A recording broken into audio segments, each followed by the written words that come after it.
Anyway, I got places to be, a face to fix, and bad guys to kill. The viaduct sequence was one of the original pieces that was done for the test footage. Really, the reason why it was done was to illustrate a different kind of filmmaking. When I first threw that idea out there to Fox, which was, hey, we can make a big budget feeling superhero movie by this methodology, they said, oh, really? Show us.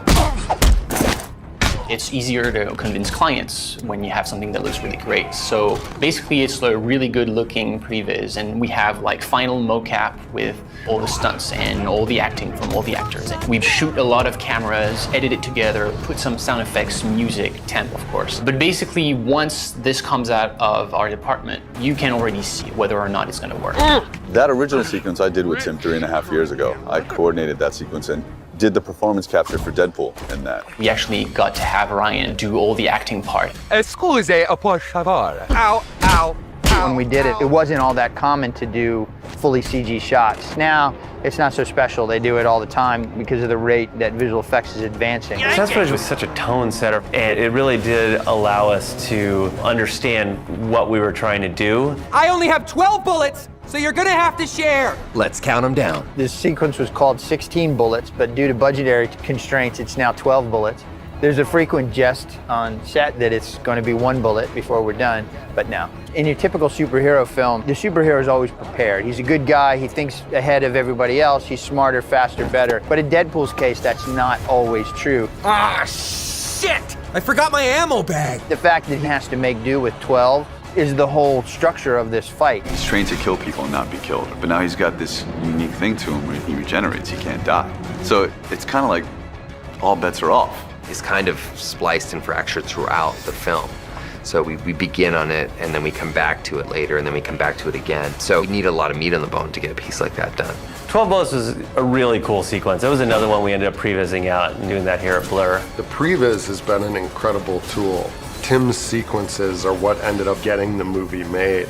And so it's just amazing to sort of have this incredibly high quality reference material that we were able to use as a guide as we were sort of making the film. Tim is a big visual person. He's a performance capture director. So what he'll do is he'll go into the volume and we'll do all our previs full on with performance, not animatics, but actual performers doing it. So he has a realistic interpretation of what he's going to do here on the day. You go and you do mocap, and it's really theater in the round. I'm just worried that people are moving correctly in relation to each other, that the timing is right, that it's natural in the way they get from point A to point B. The opening title sequence was kind of like the starting point of the whole previs process. We knew early on that there was going to be this opening title sequence, which was basically this frozen moment of the car sort of like tumbling. Right off the bat, the audience is in the world of Deadpool, pulling through the spinning SUV and experiencing Deadpool's thoughts on who's working on this film and how it's being done. We basically focused on figuring out how the characters were going to be and what that frozen moment was before we started doing previs for the whole car chase. This way, once we started the car chase, we could actually make sure that once the car starts tumbling, we end up with exactly the same pose.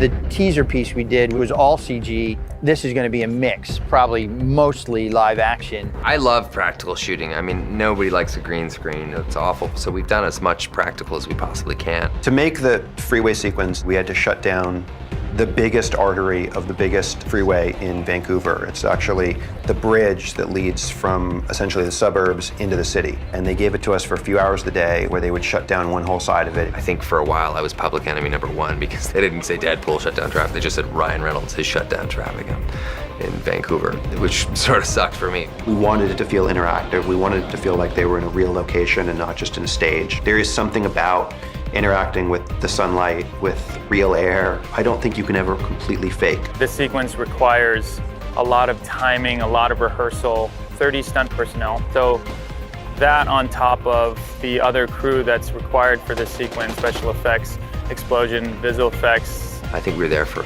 at least 2.5 weeks just shooting that one particular action sequence in 3 separate parts. Trying to execute those sequences in the time frame that we have has been very difficult because we're only here from 5 a.m. to 3 p.m. and we have to be off this viaduct by 3 p.m. Usually when you're making a movie, even if you're on location, you can leave some things standing on that set. If we left things standing on that set, they'd get run over by a truck. Wrap it up, guys. Wrap it up.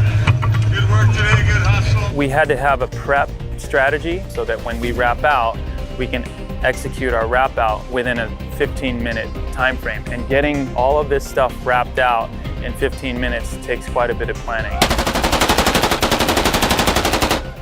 We've tied in with what Tim's done for the Previs, which mapped out all the action for us. So we follow those beats, which include bullet hits in the cars and body hits, blood hits on stunt guys, and infrastructure for water for wet down, and a lot of smoking cars. When we do a bullet hit, it's a small explosive with a blood bag that we put underneath the wardrobe, and then we cut the wardrobe a little bit so it comes through. And we have a firing system attached to that explosive. And I watch the stunt guy's action and time out his action so it all works together. 3, 2, stupid! Worth it. Right now, it's in the Previs, he's sliding, but we're going to have. I'll tell you in a minute.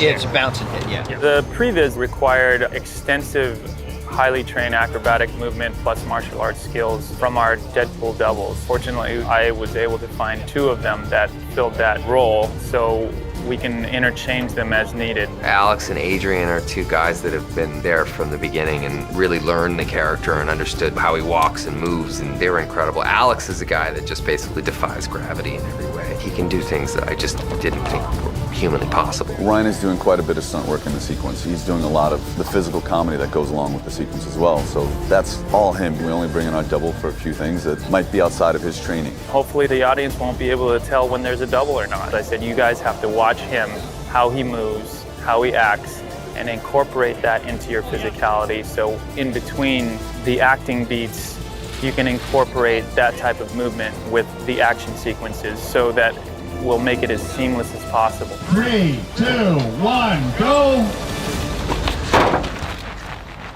And cut. These cameras, we can shoulder here. No, I think we take that slider again and go whack.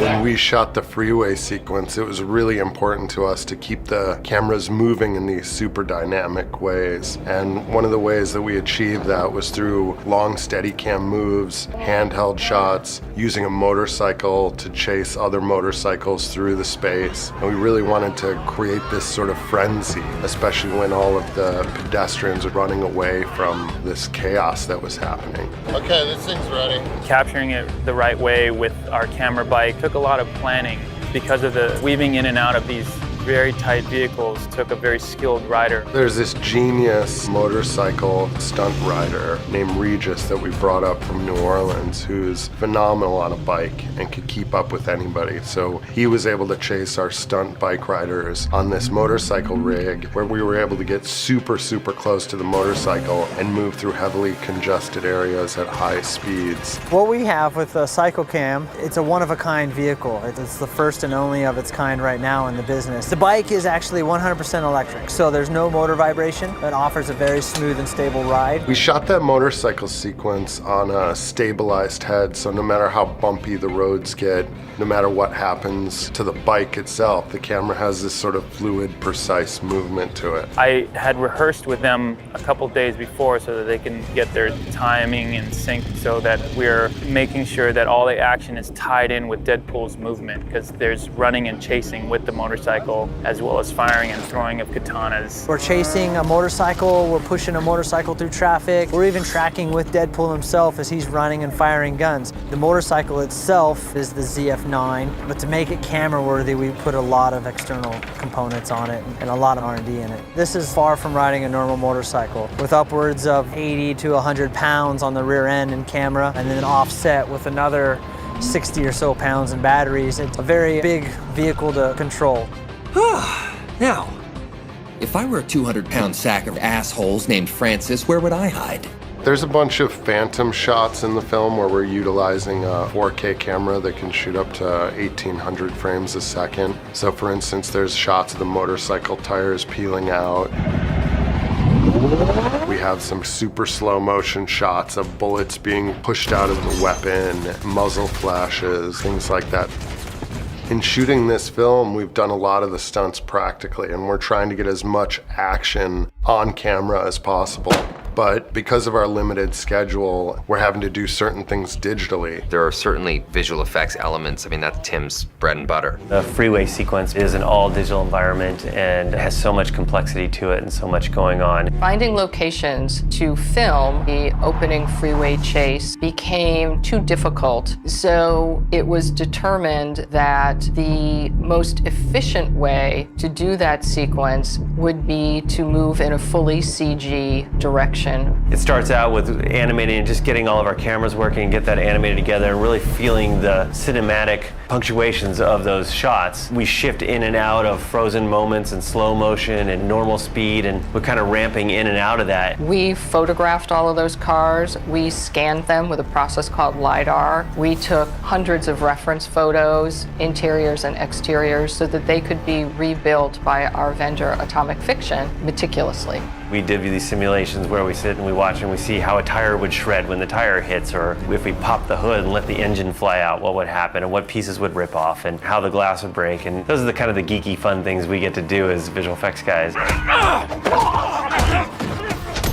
We did shoot the thugs and Deadpool's character in an actual SUV that was dismantled door by door as necessary over green screen so that the actors' performances were live action. The tricky part happens in post when the CG environments that are spinning by outside that car needed to be developed to match into the live action portion. Coming from VFX, I'm very comfortable with completely computer generated characters. And so I have no problem with mixing back and forth. When you see someone getting thrown across a large space, oftentimes it'll be a digital double. So what we do is we go in and we scan all of our key players and do these full high-tech 3D body scans so we can create them as digital doubles and have them move through spaces. As he counts down his 12 remaining bullets looking for the Ajax character, we begin by flipping him out of his SUV using CG elements. Those are actually CG Deadpools who jump out. Due to the time limitations on that viaduct, we did not have a good amount of time